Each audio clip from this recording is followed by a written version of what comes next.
Hey, what is up guys? We're coming at you with part 2 of our epic archetype analysis on the aliens. And in today's video guys, we're going to be taking a look at the aliens spell and trap card support. If you thought their monsters were pretty weird, just wait till you see some of their traps. So if you haven't checked out part 1, I'd highly recommend you do so, as it does go over the monsters. And we're going to be talking about, potentially in this video, some of the combos that you can try and pull off with some of the monsters. So without any further ado guys, let's jump into it. Doing a quick refresher of the alien's main mechanic, which is the A counter. There's not really much to talk about other than it does many things, and a lot of the spells and traps you're about to take a look at do have something to do with the A counter. So starting things off, we have Corruption Cell A. So it's a normal spell that reads, place one A counter on one face-up monster on your opponent's side of the field. This card was pretty average, pretty okay I guess for the archetype back in the day, as monsters really didn't leave the field very often, and of course that's the biggest weakness of the alien archetype, is monsters leaving the field. Now, when I was testing around with aliens for a little bit, I was running this card at 1, just in case I really needed to place one A counter, but with monsters like Mighty Frame, and cards like Recombination Device and Overlord, it's so much easier to place multiple A counters on the field faster than it is to just play one, and Corruption Cell A just became a dead draw, kind of, as I could really do more counters faster. But at the end of the day, it doesn't have any activation condition, so if you really want to run one, you can. It's not horrible, it's just only gives one A counter, and you definitely need a lot more than one A counter to really make a dent with aliens. Next up, we're going on to their continuous spells. Yes, they only have one normal spell, and it's Corruption Cell A, surprisingly. First continuous spell is A Cell Breeding Device. It's a continuous spell that during each of your standby phases allows you to place one A counter on a face-up monster your opponent controls. For its time, I'm sure this card was great. Now it's pretty bad. It's a continuous spell that places an A counter in each of your standby phases on one monster. If this was placing an A counter on all your opponent's monsters during your standby phase, it would actually be okay. Problem is, it's a continuous spell and it can be destroyed. Sure, it's a nice way to distribute A counters, but it's just too slow. Some of the alien monsters themselves give A counters faster than this, like Kid is able to give one every time a monster is special summoned. Granted, this is Force of the Breaker, so I mean, it's pretty, it's pretty old, so you definitely wouldn't be running this card. Next up, we have A Cell Incubator. A Cell Incubator is an interesting card. It's a continuous spell that reads each time an A counter is removed from play by a card effect. Place one A counter on this card. When this card is destroyed, distribute the A counters on this card among face-up monsters. So A Cell Incubator is not actually a bad card. The problem is, it's if an A counter is removed, not if removed from play. So I do, but yeah, it has to be by a card effect. So unfortunately, you killing a monster with A counters doesn't put A counters on A Cell Incubator, which is a shame. The aliens really need a card that, if a monster is removed from the field, the A counters go on a card. Sure, A Cell Incubator does have protection. If it's destroyed, you get to give A counters to monsters on the field, which is nice.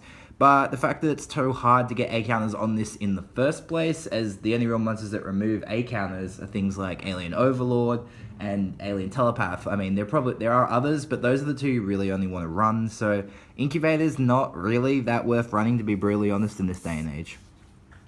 Next up, guys, we have their god-awful field spell, which is Otherworld The A Zone. So it is a field spell that reads, if your opponent's monster battles an alien monster you control, the opponent's monster loses 300 attack and defense during damage calculation only. Yes, it is the alien attack reduction effect, but it doesn't stack based on A counters, and it has no other abilities. The one benefit it has is that the monster you're attacking doesn't have to have A counters, but when you're stacking up aliens with an effect that is so much better than this, so much faster, Otherworld The A Zone becomes pretty irrelevant. It's really funny in its artwork that it features, at the time this card was released, in Force of the Breaker, the two members of the archetype that aren't actually treated as alien monsters, the Flying Saucer and the Cosmic Fortress. If aliens were to receive support in the future, which I think they might, given that they did just get a Link monster out of nowhere. Sure, he's kind of generic reptile, but does work for aliens more specifically. They could get a brand new field spell which is able to search out cards that list A counter in their card text, as we know that Konami isn't afraid to have card text searching abilities, because we obviously have the Dark Magician archetype, which searches for spells and traps that list Dark Magician, and we have the new Harpy support, which searches for spells and traps that list Harpy Lady Sisters. So we definitely could get some searches for A counter specific spell and traps, which would be pretty nice, as the aliens really do need some good spells and traps. Other than that, the Otherworld The A Zone is an absolutely horrible field spell, and do not run it. It's wasting space in your deck. Like, this card and Terrors are just wasting space. Next up, guys, we have their their next continuous spell, which is their really good one. It is Code Ancient Ruins. It is a continuous spell that reads, each time a face-up alien monster or monsters is destroyed, place 1 A counter on this card. Once per turn, you can remove 2 A counters from anywhere on the field to special summon 1 alien monster from your graveyard. Code Ancient Ruins for its time was absolutely amazing. The ability to gain counters if an alien is destroyed. Sure, it's monster or monsters, so if they Rogeki you or they Dark Hole you or whatever, you're only going to get 1 counter. But the ability to get a bunch of counters when alien monsters are destroyed is great. And not only that, it is able to use the counters to bring aliens back from the grave, which is really nice. Code Ancient Ruins is actually still a staple in the deck because it's the only way that you can it's a decent way to get some recovery for the deck in terms of if your monsters are destroyed, as well as that it can be removed from anywhere on the field to summon an alien monster. So with Overlord giving 2 counter to everything on your opponent's field, you can remove 2 of those to summon an alien out from your grave. Code Ancient Ruins is actually still pretty good. The issue with the card is it's a continuous spell, but so it's a little bit slow, and it's only in your turn. If this card was like Eternal Soul, they retrain like Eternal Soul, I think it'd be pretty cool. So this is kind of like a prototype Eternal Soul in a way, but still, Code Ancient Ruins is an amazing card, and you definitely want to consider running at least 2 of this in your alien deck because it's still one of the best cards in the alien archetype. Next up, guys, we have their quick play spells. First off is Mysterious Triangle. So this is a very interesting one. I think a lot of people are divided on this. I've seen builds that don't run this card, and I've seen builds that do run it, and I think it should be run because it's actually really good. It comes to us from Crimson Crisis, and a lot of the good alien cards we see have come to us from Crimson Crisis, surprisingly. What this card does is it allows you to destroy 1 monster on the field with an A counter, then you get to special summon a level 4 or lower alien monster from your deck, but destroy it during the end phase. Now, what's really good about Mysterious Triangle is the destruction monster that you destroy does not have to be on your field. The idea is, of course, you give your monster an A counter, you destroy it, then you get a level 4 or lower alien. This card is also not once per turn. So with a monster like Mighty Frame or Overlord, where you can drop a ton of counters really quickly on your opponent's monsters, heck, you could just play 3 Mysterious Triangle, destroy 3 monsters, summon 3 aliens, and swing. Sure, the monsters die at the end of the turn, but if you're bringing out 3 level 4s, you can always use them for other things like making Mighty Frame, another Mighty Frame, or making King of the Feral Imps, or making a Link 3. So many things you can do. Mysterious Triangle, I find, is a very powerful card, as well as it's a quick play. So if your opponent swings at you with something, and then, because Mighty Frame is a quick effect, and of course A-Cell Recombination Device is a quick play spell, you can give some counters and then destroy that monster straight away. The one problem Mysterious Triangle has is that it does destroy. So monsters that have destruction protection obviously are immune from this card, but it's still a very nice interruption card, and I think it does warrant some play in alien decks that are around 2 copies. Next up, guys, we have their best continuous spell because, well, it's their most recent spell. Came to us from the Dark Invasion Vengeance, and that is A-Cell Recombination Device. It allows you to target 1 face-up monster on the field, mill an alien from your deck, and when you do, place A counters on that monster equal to the level of the sent monster. Then during your main phase, except for the turn this card was sent to the graveyard, you can banish it to add an alien monster from your deck to your hand. A-Cell Recombination Device is an incredibly needed support card for the deck. It is a quick play spell that places a ton of A counters really fast, and is also able to search your aliens, basically giving a much more useful effect than their Flying Saucer card, which we talked about it in the last video, and it's terrible. Don't run it. It's bad.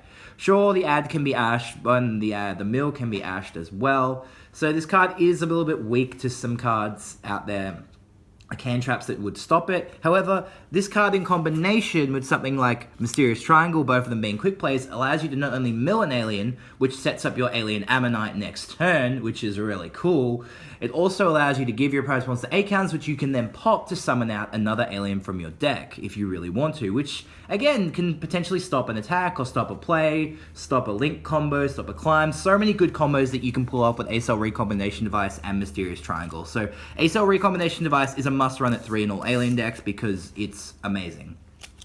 Next up, guys, their last quick play spell is A-Cell Scatterburst. It allows you to select 1 face-up alien monster you control, or target, Destroy it and distribute new A counters equal to its level among monsters upon your opponent's face-up monsters. A-Cell Scatterburst isn't actually all that bad. Again, it's another quick play spell, so you can always do it in response to something, and ergo, combo it off with Mysterious Triangle. And this is why I think Mysterious Triangle is such a powerful card, because sure, your weak alien's going to be destroyed by your opponent's stronger monster. Scatterburst it, give it some A counters, and hey, good, there you go, put a Mysterious Triangle out there and kill their monster. You lose your monster, they lose theirs. Sure, Mysterious Triangle kills your monster again at the end, but Scatterburst is still an interesting card that could see play at maybe a 1-of or a 2-of if you really feel like some spicy quick play A counter distribution. But ultimately, I wouldn't be running this card at 3, and it all comes down to personal preference. Moving on to their traps, guys, I'm going to start off with their normal traps and arguably their best one, which is Planet Pollutant Virus. It allows you to tribute an alien monster and destroy all face-up monsters on the field without A counters, so it's kind of like a mass blow wipe for your opponent's field. The second effect is until the end of your opponent's third turn after this card's activation, place 1 A counter on each monster they summon. So Planet Pollutant Virus is both amazing and terrible at the same time. It all comes down to what type of alien deck you actually want to play. For 1 point, of course, you want your opponent's monsters to have A counters so you can ram into them and get lowered attack points for them. On the other hand, Planet Pollutant Virus wants to nuke everything on your opponent's field that doesn't have an A counter, but then it gives them A counters. So the idea of this card is to obviously not give your opponent's monsters A counters, nuke them, and then when they start summoning monsters with A counters, you can then take advantage of that with cards obviously like Mysterious Triangle. And then, of course, Ancient Ruins as well. Planet Pollutant Virus is actually a really strong card, and I'm surprised that we don't see it played that often. Obviously, it's limited to aliens, but you could probably take in, like, 1 or 2 aliens in a virus deck, maybe? If you really wanted to have Planet Pollutant Virus. There could be some weird Doom Virus combo thingy that you could use for Planet Pollutant Virus because, you know, it's still considered a virus card, and it's definitely one of the more interesting traps in the alien lineup. So I run this card in my deck at around 2 copies, but again, it all comes down to personal preference at the end of the day. Next up, guys, we have Crop Circles, and man, this card is bad. What does it do? First of all, let's talk about its artwork. I like its artwork. It's the Eye of Ujan done in the form of a crop circle, which is a really nice nod to ufology and alien enthusiasts in the real world, and that's something that I like about it. Its effect, however, is absolutely terrible. Send any number of monsters from your side of the field to the graveyard to activate this card. Select or /target from your deck 1 alien monster whose level is equal to the total levels of the sent monsters, and special summon it. If you fail to find a monster to special summon, you take 2,000 damage. Now, Crop Circles could actually be amazing if it was a monster whose level is equal to the number of monsters you sent, or number equal to or less than the number of monsters that you sent. The problem is Crop Circles is equal to the level, and you have to send you can send any number you want, but, I mean, sure, you can send alien monsters whose levels equal 6 and cheat out Overlord, but Overlord has an inherent summon that's so much easier. Crop Circles also has a huge neg. If you fail to find one, you lose 2,000. This card is punishing you so hard for not knowing what's left in your deck. So, don't run it unless you want to deal yourself some damage, I guess. Next up, we have Interdimensional Warp. So this card is select a monster you control and a monster with A counters your opponent controls. Switch control of them. It's creature swap, but on a trap, and they have to have A counters. It's funny. I'm sure you could make use of it if you really wanted to make a deck based around it. So, it's not terrible, it's not great, but the problem is, the good thing about this card is you get to pick the monster you want from your opponent. So, it's got that, I guess. But, yeah. Next up, we have Alien Brain. So this is the only trap card in their spell and trap in their entire archetype that does list alien in its name, so it's searchable via the flying saucer. Yay. Funnily enough, this card is generic reptile support. Okay, Konami. It activates only when the reptile monster you control is destroyed by battle and sent to the battle with an opponent's attacking monster and sent to the grave. Take control of the attacking monster and treat it as a reptile. It's actually not bad. If it said that had to be destroyed by battle with an opponent's attacking monster. Otherwise, you could just ram your alien, use this, steal their monster, and swing them again. So it's not bad, it's just kind of awkward to get off consistently. But if you want to run it, you can. There's nothing stopping you. Heck, it is searchable at the end of the day. Next up, guys, we have Detonator Circle A. Destroy one face-up monster with an A counter and then inflict 1,000 points of damage to each player. I mean, if you really need that 1,000 points of push, sure. Because you can also destroy your opponent's monster. So again, it's not bad, it's just awkward. And there's so many other better cards you can run today. For its time in Gladiators Assault, I'm sure this card was great. But remember that, of course, they changed the ruling on these cards like this, where you take the damage first, so if you're both at 1,000, you're going to lose before your opponent. Yay. Next up, we have Orbital Bombardment. And this has Flying Saucer Musuke on it, so it must be good, right? Send one alien monster from your side of the field to the graveyard to activate this card. Destroy one spell or trap on the field. So it's MST. But you need to tribute an alien. No. Its artwork's cool, but no. It's bad. Just run MST or Cosmic Cyclone or Twin Twister. I mean, yeah, MST is instantly better because it's faster and it's a spell and you don't have to tribute an alien. Do I say more? Next up, we have Brainwashing Beam. This is the first of their continuous traps, and this one's actually pretty good. Select one monster with at least one A counter on your opponent's side of the field and take control of it. During each of your end phases, remove one A counter from the controlled monster. If all A counters are removed from the monster or the monster is destroyed, destroy this card. Pretty standard for aliens. You take control of something with an A counter and the cost is they lose an A counter.